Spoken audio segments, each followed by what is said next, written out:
Colin Coxall, welcome back to the Tokyo Living podcast. Hello, Sam. It's great to see you again. Yes. Yeah, thank you for inviting me back. Well, No, what is this now? The fourth time, is it? I think so, yes. Fourth or maybe even fifth. It's been a Fifth few time. anyway. Wow. Yeah. So those Yeah. viewers and Oh, well, listeners thank who you. are seeing or listening to Colin for the first time and you're not aware of his background, maybe go back to one of our previous episodes. I can't actually remember the episode number when you were first on, but it was one of the early ones. Yeah, you can find out a little bit about his background as a CBT practitioner there. Today, we're going to have a chat about loneliness.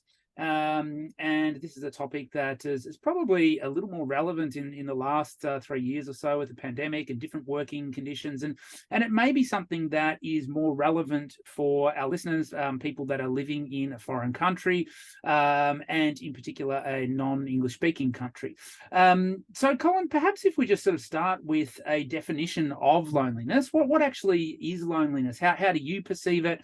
Yeah, if you can sort of provide a little bit of a working definition of sorts. Yeah. I mean, it's quite a broad term, loneliness. It's people often describe it as a feeling of emptiness or disconnection in some way. And I think really loneliness is about the quality of the connections and the relationships that we have. I mean, there's millions of people in Tokyo, of course, but it's very easy to feel lonely in a crowd. Okay, and I think it's interesting in lots of different surveys, lots of different research. I'm not going to go into that. What I am probably going to do is, I'm going to put a blog up, and I'll put some resources and some of the studies and things up on my website on cbt.tokyo on the blog there. So if you're interested, people can go there and see the resources I've drawn from. But I mean, one piece of research says that about 60% of Americans admit to being lonely behind closed doors. And that's really quite something. I mean, it's huge. Um, in terms of who's more likely to be lonely, um, Sam, what age group would you guess what the research shows would be most lonely? What age group do you think? I mean, my gut instinct tells me that it'd be sort of the older, 70, 80-year-olds. Mm, mm. Yeah, yeah. Well, actually, it's if you think about the age range, it actually looks like if you were to plot it, it would look like a U. Actually, the age group that describes being lonely the most is 16 to 24. Actually, about 40%.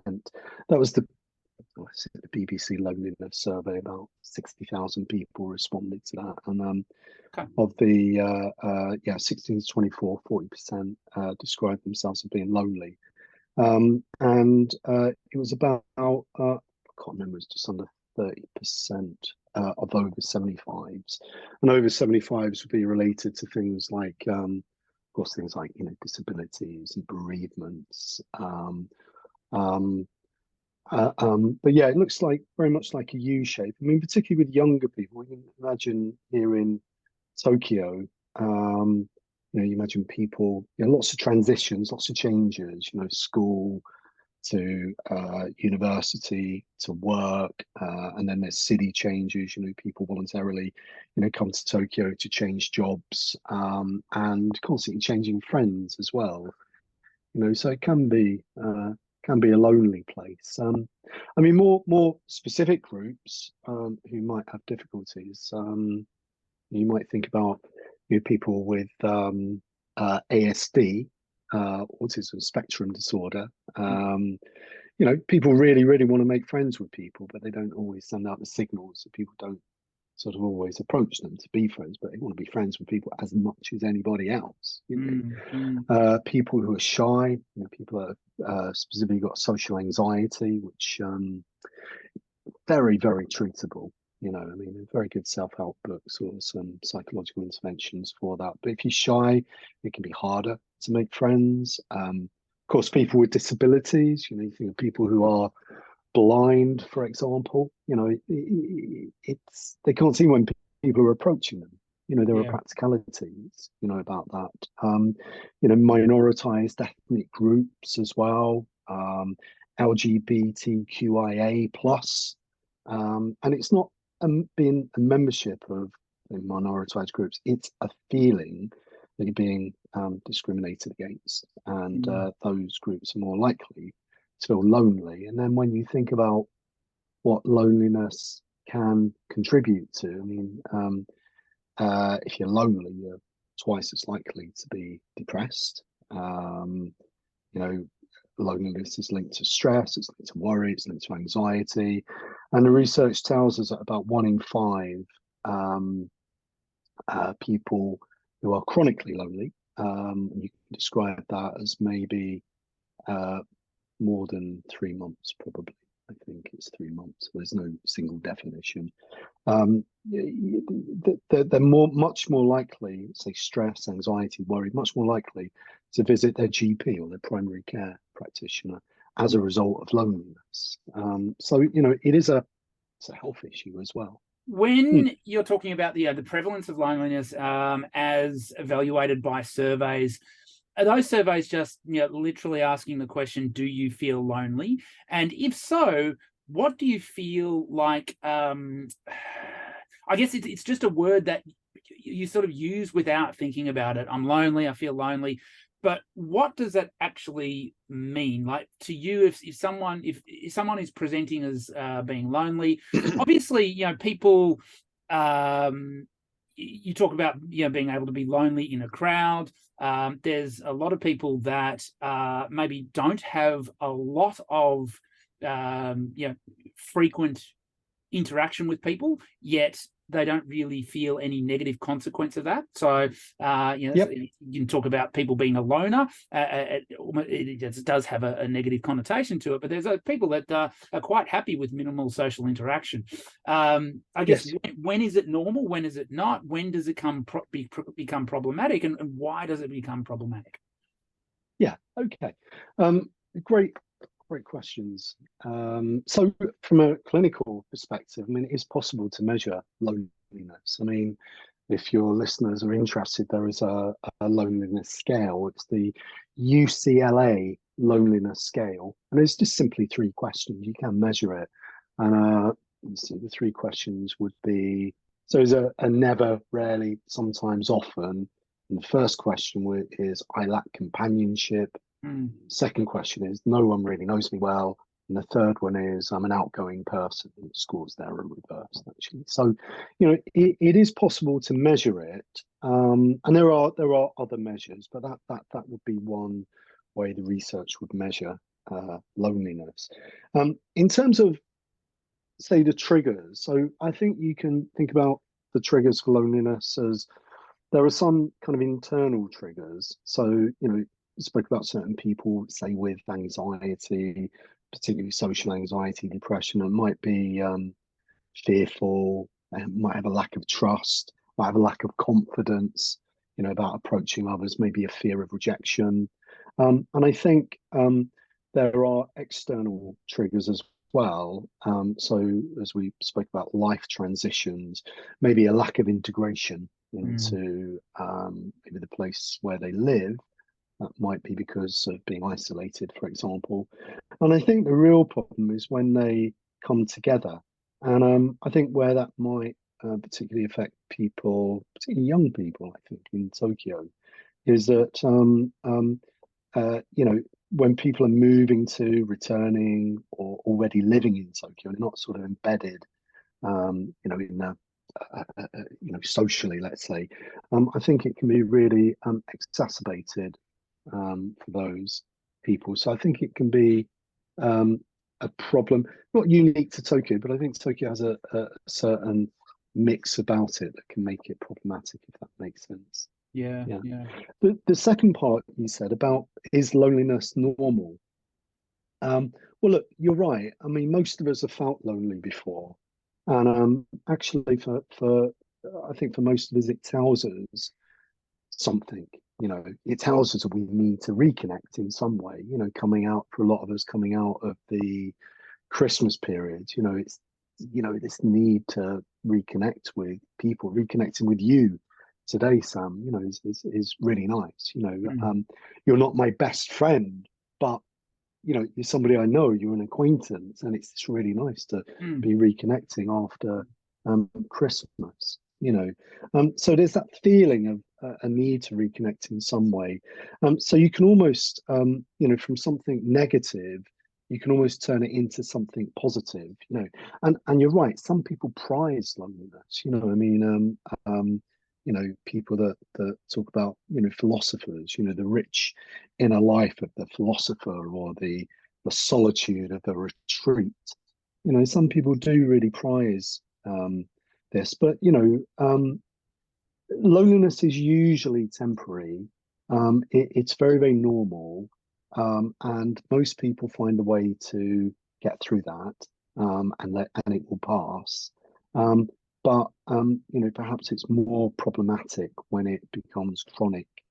And as I say, it's hard to define what chronic loneliness is, but I've heard, I can't remember where this was, but I've heard it say 3 months. If it goes on for 3 months, that's probably chronic and problematic.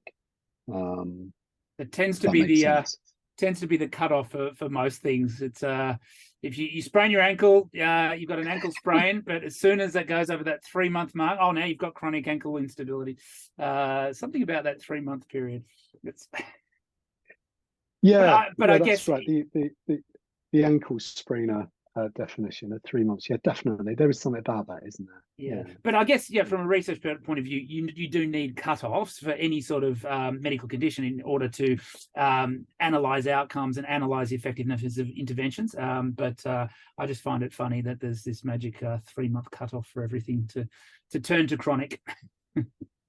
which I doesn't haven't thought about it like that. That's which is sort of a little bit problematic for getting off track here, but for the patient who in my world, there's normal injuries that just take a lot longer than 3 months to get better. Doesn't mean that person is going through a chronic pain condition per se. It's just that's the natural healing time frame of a condition. Some things might just take a week to get better normally. But anyway, I'm digressing. As always, I'm trying to turn another topic into a physiotherapy discussion. So forgive me. Yeah. No, that's okay. But it is, the pain. Being lonely is very painful, isn't it? And as is a sprained ankle.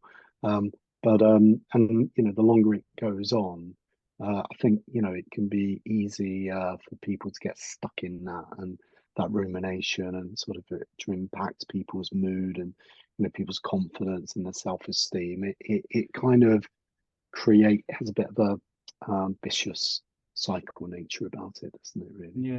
That chronicity in the workplace. So I'm just thinking of myself.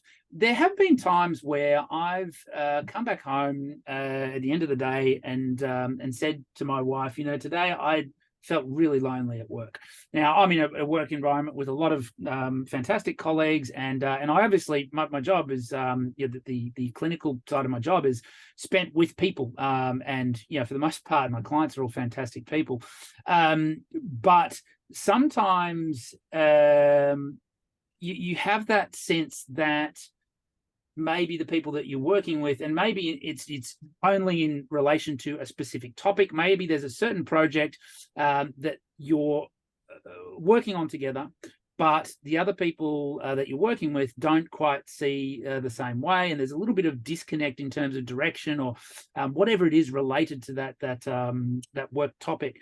And because of that, you sort of feel like you're alone. Now, if you move away from that topic and talk about another work-related topic or something non-work related, there's still that connection there. But if there's a big focus on one specific element at work, and you're thinking in a different way to the people around you, that's just what I've felt. That there's been that disconnect that has forced me to think, I just feel like I'm out on my own here. I don't feel like I've got sort of support in what I want to do, and that's just been a very transient thing. The times that I've commented on that, it's just usually been like a day. It's like, oh, I just had a bad day where, maybe, my colleagues and I weren't seeing eye to eye, and I just felt lonely as a result.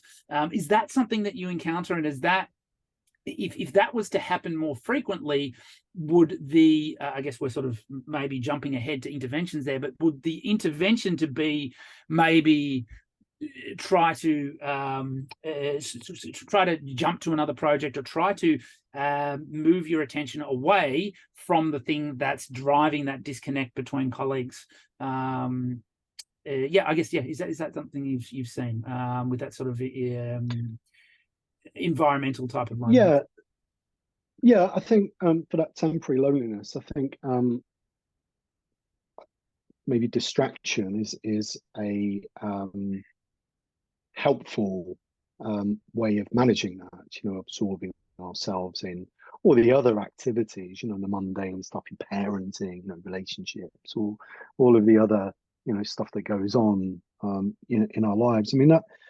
Asking the question, why are we lonely, I think is really, really important, So if it is about, I don't know, busyness at work, or if it is about transitions, moving to another city, then I think, we might be better absorbing ourselves in activities, whatever they might be, paperwork at work, or, gym, or a language class, or, a martial arts, whatever it is, it might be worth doing that until the feeling passes. And that, there's lots of different things that people can do, lots of different skills that people can learn. If it's temporary, then that's probably a good option.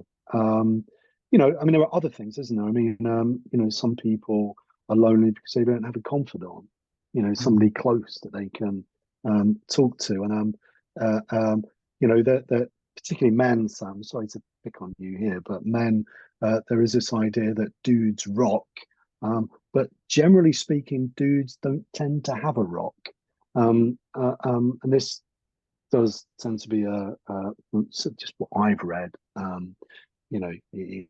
Men do tend to be more lonely because they don't maybe have a confidant. And so then the question is about our current relationships. Are they giving us what we need? As I say, we can talk to a lot of people, but we don't have somebody we're kind of really, really close to, deeply close to. And men don't tend to have that as much as women. Yeah. Was yeah. It's yeah. Mm. No, I was just going to say, it was funny. I was at a stand-up comedy show last month, and they one of the comedians was talking about the difference between the way that men support each other and the way that women support each other. And this was, the specific example was following a breakup, that, women are extremely supportive, whereas, men just, that they go out to a strip club and get drunk, and that's their idea of supporting a friend who has gone through a breakup. And that's just that wouldn't be my idea of supporting a friend, but I hear you, Sam. I'm sure you do a much better job. But is it that men tend to either not be as emotionally, or not be as comfortable giving that emotional support to their peers as women are? Is that I know it's a fairly broad statement, but is that somewhat accurate from what you've seen? No, I think you're right. When we talk about, say, a lack of a confidant, deep friendship, I think there is something that you can't really have a deep friendship without being vulnerable, without that vulnerability and that authenticity, I think. And even saying to somebody that I'm lonely, can still be a taboo for some people, particularly men. So I don't pick on men, but there is definitely something in that as well, isn't there? And there is the idea of going to do something. Men do tend to do that. Whereas maybe sometimes what you need is just really to be sort of face on and sitting down and having a conversation, isn't it? Really, good talking, developing those deep relationships. So I don't know. I'm not an expert in the area, but there's definitely something in that.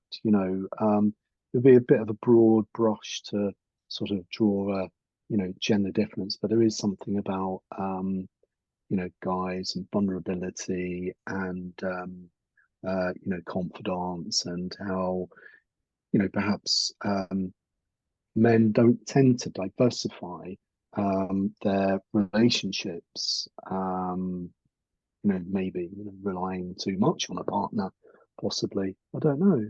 It'd be interesting to find out more about it. Yeah. It's a really good point, isn't it?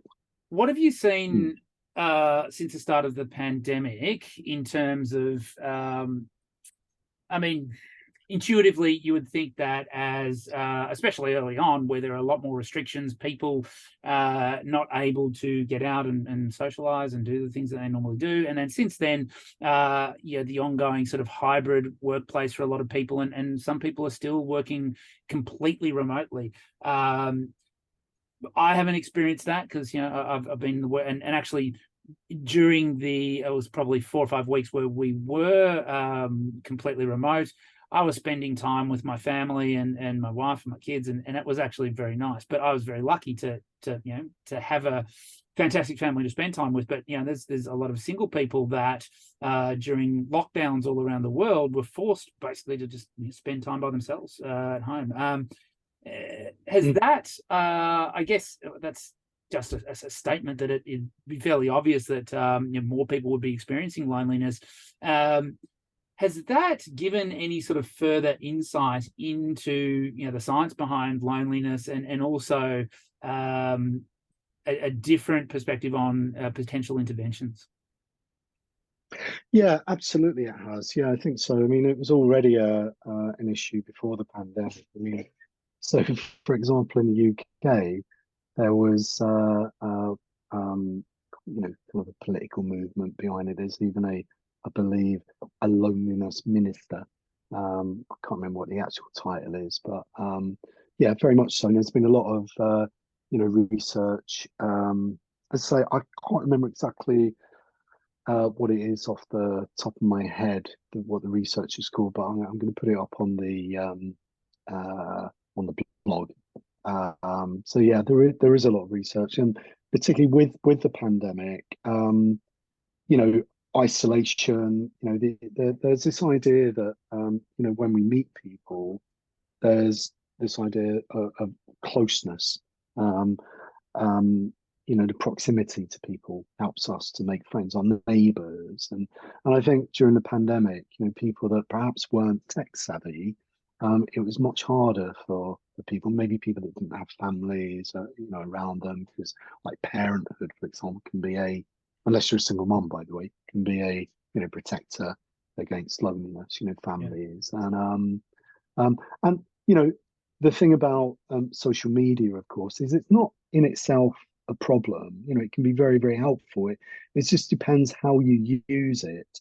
And one of the most helpful things about social media and loneliness is if it leads to in-person contact. Now, of course, I don't know what the answer is, but obviously there was very little touch, during the pandemic and the lockdowns in some countries. So I'm not quite sure what impact that's had. I think that's still being determined. But I mean, there's some very eloquent, some very interesting solutions. Even AI solutions. There are programs where you can actually um, make friends with a chatbot.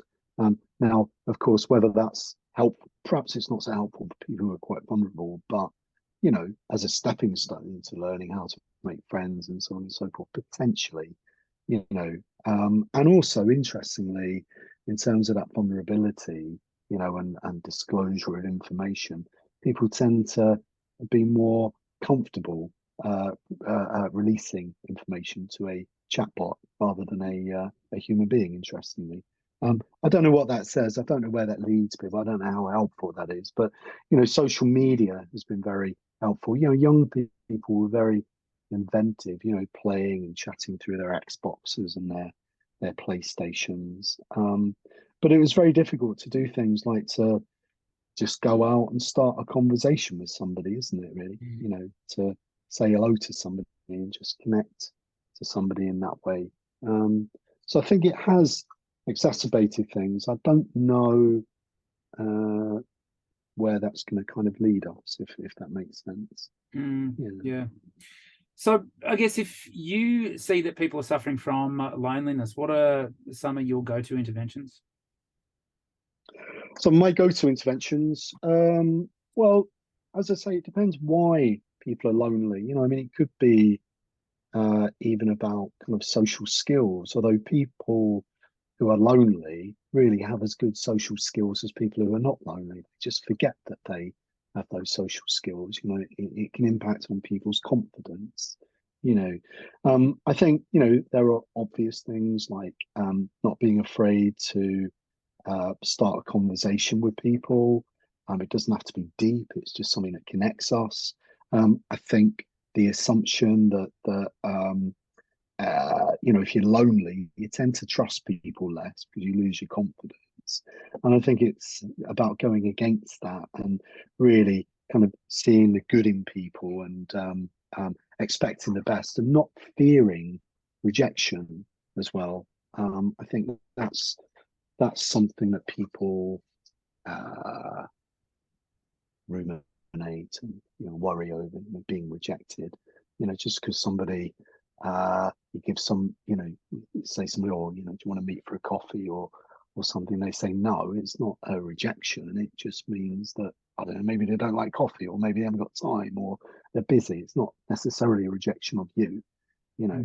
Mm. So um, so for me as a therapist, I mean, I my role would be really where people need to develop a more balanced view of themselves and of others. If really their view of themselves, social anxiety perhaps, or depression, or a low self-esteem is really impacting on their ability to make friends, then I think it's really addressing that balance and really seeing that people on the whole are a lot less distrusting than we think they are, really. And that might be about sort of structuring a treatment in a way that you can test out those old beliefs and those new beliefs. Again, rejection, paranoia, even people can get paranoid, and paranoia is just really a manifestation of uncertainty. It's kind of more extreme end of uncertainty. But again, that's something a therapist would be able to help with. Although there's other things like self-help material out there as well. So yeah, as a therapist, I would really help people where they got stuck. And the first port of call, it might be about calling a lifeline. It might be about seeing a counsellor or a therapist, or seeing a doctor, seeing your primary care physician, and really having a look at what options there are if it's not temporary. If it's something that you really got yourself stuck in a rut over, and it's impacting your quality of your life and leading to things like, as I say, depression or long-standing issues like social anxiety, for example. Yeah, does Yeah. that? I don't know if that makes sense. Yeah, absolutely. So I guess if someone is presenting with loneliness, are you then screening for other things like social anxiety to try and correlate the two and see if that's the main cause, and then sort of working from there? I guess you're sort of working, if there's other contributing factors, you're trying to identify them and then address them directly. Yeah, I would. Yeah. If somebody came to see me, I'd obviously be screening those things. But not everybody needs to come to see me. I mean, social skills training. Things like going to join a club. New activity, a pastime. Doing different things. Really, the important thing is you've got to with friendships. They don't happen necessarily organically. You've got to be very intentional about making friends. You've got to make an effort to get out there and engage in social activities. And then at the same time, when you do make a friend, you don't be too over the top and gushing about it. Sometimes, well, you might do, I don't know. But you've got to relax, you've got to take your time. It doesn't matter if you make a friend quickly or it takes a long time to make a friend. It doesn't matter in the end. You know, it's all about sort of yeah, making a friend, making those connections. If it's going to be a close friend, well, that's great. You know, yeah. So initiating things, as I say, not being afraid of rejection. I think that's really important. So if you invite somebody to something, you know, don't be afraid of them saying no. You know, Yeah. it might, as I said, you know, it might not rejecting you, and just simply might be busy. Avoidance of you know, asking people to things, you know, it's just going to, or avoidance going to things for fear of rejection, it's just going to make things worse, really. Yeah. Yeah. Yeah. So there's a kind of crossover. I mean, that people don't necessarily come to see me for loneliness in and of itself. There's Yeah. usually something else, but yeah, there are quite a few things that we can do. I think um, yeah, I would say don't panic about making friends. You know, don't rush it. Um, you know, there's this idea that everybody has a perfect friendship group, perfect friends. They don't. They Yeah. absolutely don't. Yeah. And actually, what's interesting, and I think what might be linked to the younger people who are quite lonely, is that I think higher loneliness tends to be related to quite high expectations of what friendships are. Right. You know, so you know, you think about the qualities of friendship. Got here things like trustworthy, understanding, supportive, sincere, loyal. And then when you add in things like I want them to be smart, I want them to be attractive. Well, maybe that might explain my lack of friends. You know, I don't know. I haven't got any friends like that actually. Um, so you know, I think we need to manage our expectations of Yeah. friends. You know, you don't have to have best friends. You don't even have to have friends. You know, sometimes those mundane interactions or just, you know, connections with people can serve, different people can serve different things. You know, best friends happens over a long period of time. You Yeah. know, so I think there's something about expectations. Going out to some activity, some club, meeting somebody, having a nice time, looking back, saying, "Yeah, I really enjoyed that." And if you're lucky, you see somebody that you like, you get their number, you stay in touch, get the con, you make an effort, and then repeat and diversify. Get lots of, you know, friends in different places. So they Mm. not to be a best friend. Yeah. Yeah, Yeah. if that makes sense. Yeah. Yeah. Yeah. No, that's some really useful information there, Colin. If people are listening for the first time, your blog, do you have the website address for the blog? We'll obviously put it in the show notes, but for people who are just listening and want to jump straight on there, where can people find you? Yeah, it's cbt.tokyo. That's my website. And on the blog, I'll put up the information about loneliness. It's kind of what you know, what we spoke about today, and you know, some of those resources that I couldn't remember off the top of my head. But yeah, I think the main thing to say about loneliness is that, you know, usually it's okay in the end. You know, loneliness is normal. It usually passes. Mm. Where it doesn't, you know, there's you've got more control than you think. And there are people that can help as Yeah. well. You know. Yeah. Mm. Okay. Well, thank you very much for your time, as always, Colin. For people who do want to make an appointment to see Colin, he's available at Tokyo Medical and Surgical, or through Tokyo Medical and Surgical. I believe you're still doing a lot of your consultations remotely at the moment, Colin. Is that correct? At the moment, it's probably 50-50, actually. 50-50? Yep. Yeah, Okay. yeah, 50-50. I mean, I'm increasingly returning to the clinic. I mean, what was interesting, and anecdotally from a clinical perspective, in terms of outcomes, by the way, not all my outcomes are good. Some of the people watching this will will know. But where they are decent, I haven't really seen a difference between working remotely and working face to face. Actually, Yeah. that's been one of the surprising things. Interesting. Yeah. Yeah. Yeah. So Yeah. yeah. Yeah, Mm. yeah. Well, that's obviously useful for a number of different reasons. Just the yeah, the ease and the not having to go into the clinic, but also when it comes to mental health issues, there are some people who need to actually go to a specific location and see receptionists, all that type of thing. There's a barrier there. So the fact that you're able to provide those services remotely, I think, is really helpful for a lot of people. So yes, those are also connections as well. Actually, saying hello to the receptionist. True. All right. Well, thank you very much for your time again, Colin, and we'll hopefully have you back on the show in the not too distant future. Great talking with you, Sam. Anytime. All right. Cheers, Happy New Year. Happy New Year. Take care. Bye. Bye-bye. Take care. Bye-bye.